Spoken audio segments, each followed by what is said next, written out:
Saka iwo poemiti auchada wangochiri kuda.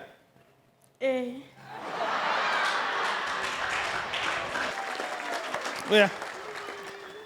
Ndaifarira kahairstyle, obva wandozati kahairstyle kanonzi cheko.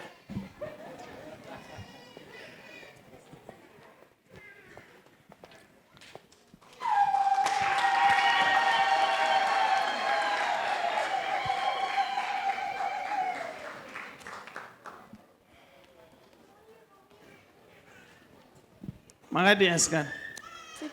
Inonzi chii hairstyle? Inonzi free hand nemacondros. Inonzi? Handizoti inonzi chii, ndozoti ingoti free hand nemacondros. Macondros? Anojikiwa? Kazita kacho ungati zvinojikiwa nai? Condros. Saka asi free hand mazvona kuti ndizvo futika. Kana yakarukwa zvakanaka ichi? Ya, bo. Wakachena singaite muroere maoko.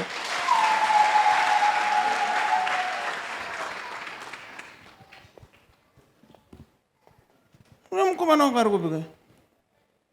Mukomana wangu akangonyarara apanga padate rekuroora. Vangoti zii zvake. Ana boys.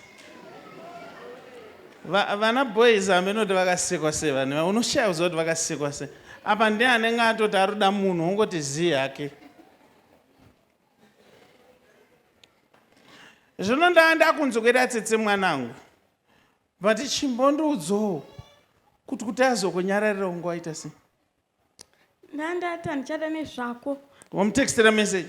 Asi haana kupindura. Wakamuti handichada? Ndobva aregedza kupindura. Aifanira kupindura kuti chii?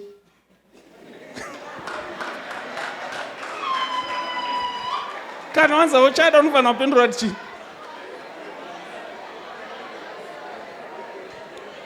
Uyu mukomana anodiwa kuconference yevarume. Anomiririra gender.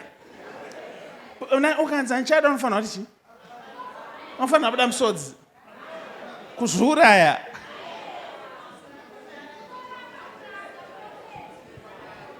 Saka iwo poemiti auchada wangochiri kuda.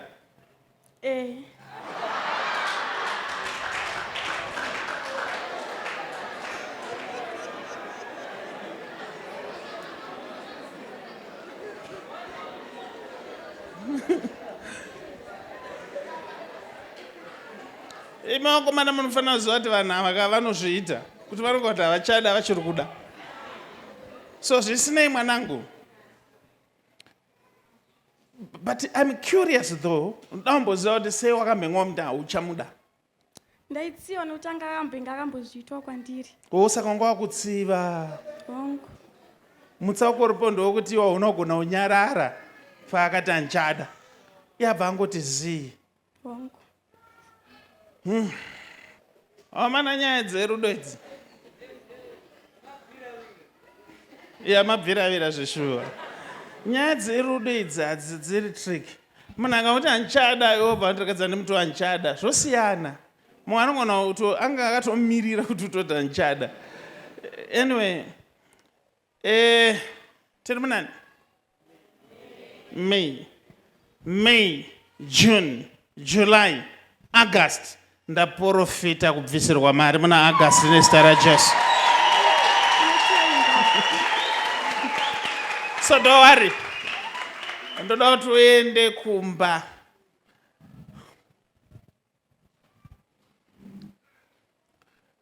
Monday. Afoni. Tuesday. Kumatutu.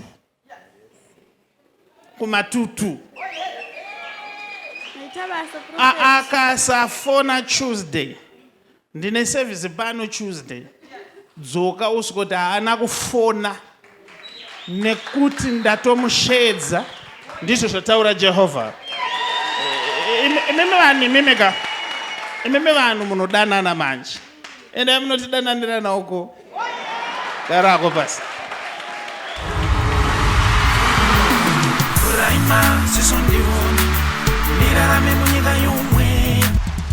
Goodness and Mercy Ministries inokunzirai No Eat Before It Happens Prophetic Conference. iba kwazi kungakenzakali ziva zvisati zvaitika.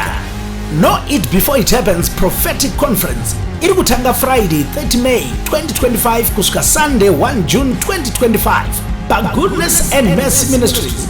Wina Prophet T Freddy. I-conference iqala ngoLwesihlanu 30 May iziyephela ngesonto mhlaka 1 June 2025 Goodness and Mercy Ministries.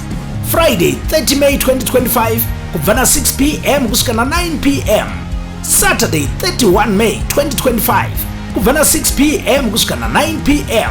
kuchiti Sunday 1 June 2025 kubva 10:30 makuseni kusvika 3 masikati. Tinenge tiri pa Goodness and Mercy Ministries, corner Highland Road naMushaya Bande Road, Glenora B, Harare.